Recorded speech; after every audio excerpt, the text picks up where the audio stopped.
warahmatullahi wabarakatuh. Halo, perkenalkan nama saya Halimatus Sa'dia dengan NIM 2123144. Baiklah, di sini saya akan menjelaskan materi tentang akhlak tercela. Dari materi akhlak tercela, kita akan mempelajari 4 subbab. Yang pertama, pengertian akhlak tercela, macam-macam akhlak tercela, dan juga faktor yang menyebabkan akhlak tercela, juga cara menghindari akhlak tercela. Yang pertama itu kita lihat dari pengertian akhlak tercela. Pengertian akhlak berasal dari bahasa Arab, yaitu khuluq, yang artinya budi pekerti, perangai, watak, atau yang disebut dengan sifat yang tertanam dalam jiwa yang melahirkan perbuatan secara spontan tanpa perlu pertimbangan terlebih dahulu. Dan juga kalau akhlak tercela disebut juga dengan akhlakul mazmumah, adalah segala perbuatan, sifat atau perangai yang bertentangan dengan ajaran Islam dan mendatangkan mudarat bagi diri sendiri maupun orang lain. Imam Al-Ghazali membagi pokok akhlak buruk menjadi 4, yaitu kebodohan, kezaliman, kerakusan, dan juga kemarahan. Selanjutnya materi yang kedua yaitu macam-macam akhlak tercela. Yang pertama yaitu hasad atau dengki. Hasad atau dengki adalah perasaan tidak senang ketika melihat orang lain mendapatkan kebahagiaan. Hasad atau dengki ini diibaratkan seperti kayu yang dimakan oleh api. Yang kedua yaitu takabur atau sombong. Takabur atau sombong adalah sifat yang merasa diri lebih tinggi dan juga mudah merendahkan orang lain. Sifat ini merupakan sifat pertama iblis ketika iblis disuruh sujud kepada Nabi Adam. Yang ketiga yaitu riya atau pamer. Riya atau pamer contohnya itu ketika seseorang berbuat kebaikan atau beribadah bukan semata-mata karena Allah Subhanahu wa taala, melainkan ingin dipuji oleh orang lain.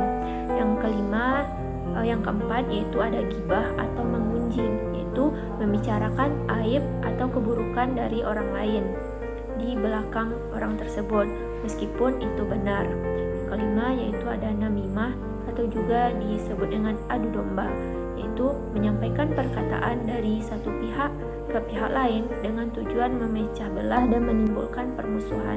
Yang keenam ada bakhil atau kikir. Bakhil atau kikir ini juga disebut dengan enggan memberi sesuatu kepada orang yang berhak.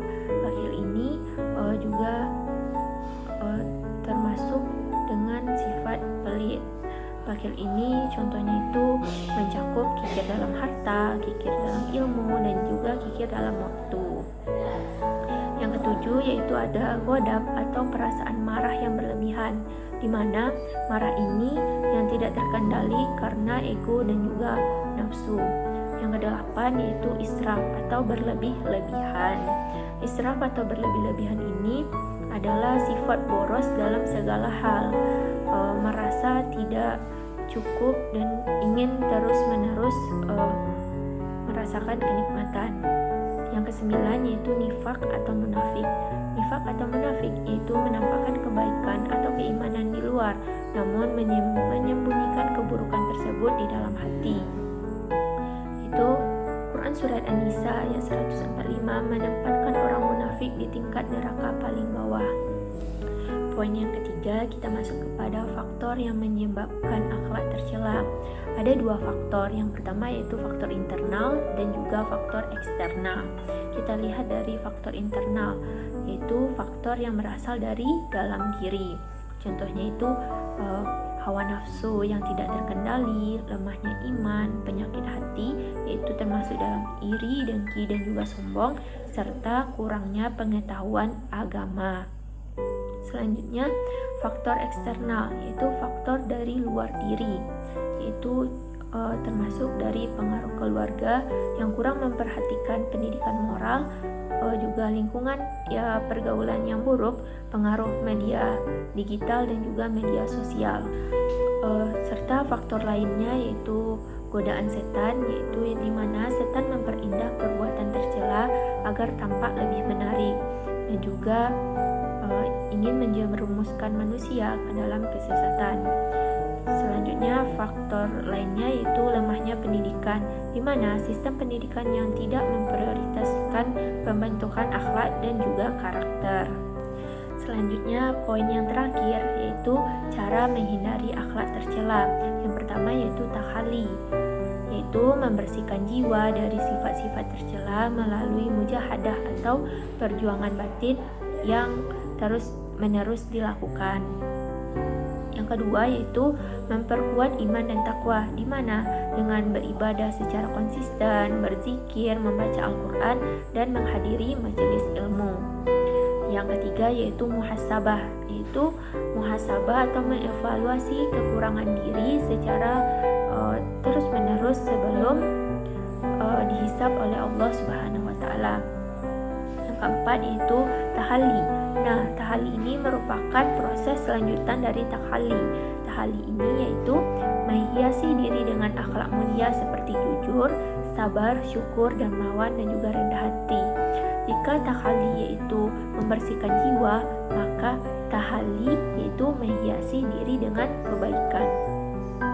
Selanjutnya yaitu yang kelima, pendidikan karakter, di mana ada 3 ranah yang harus diperhatikan untuk pendidikan karakter ini. Yang pertama, ranah kognitif, yaitu tahu yang baik dan yang buruk, dan juga ranah afektif, yaitu cinta yang baik, dan juga psikomotorik, melakukan hal-hal kebaikan. Selanjutnya yaitu berteman dengan orang yang mulia atau orang yang soleh. Pengaruh lingkungan sangat berpengaruh terhadap akhlak dan juga kebiasaan seseorang. Maka pilihlah lingkungan yang baik dan juga tidak sembarangan. Selanjutnya, cara yang tidak kalah penting pada zaman era digital ini yaitu memanfaatkan teknologi dengan bijak. Kita boleh menggunakan teknologi, tetapi kita harus memperhatikan setiap apa yang kita lakukan di ranah media sosial, dengan menggunakan media sosial secara bertanggung jawab sesuai dengan etika keislaman. Mungkin hanya sekian penjelasan materi dari saya. Salah maaf dan kurangnya saya minta maaf. Assalamualaikum warahmatullahi wabarakatuh.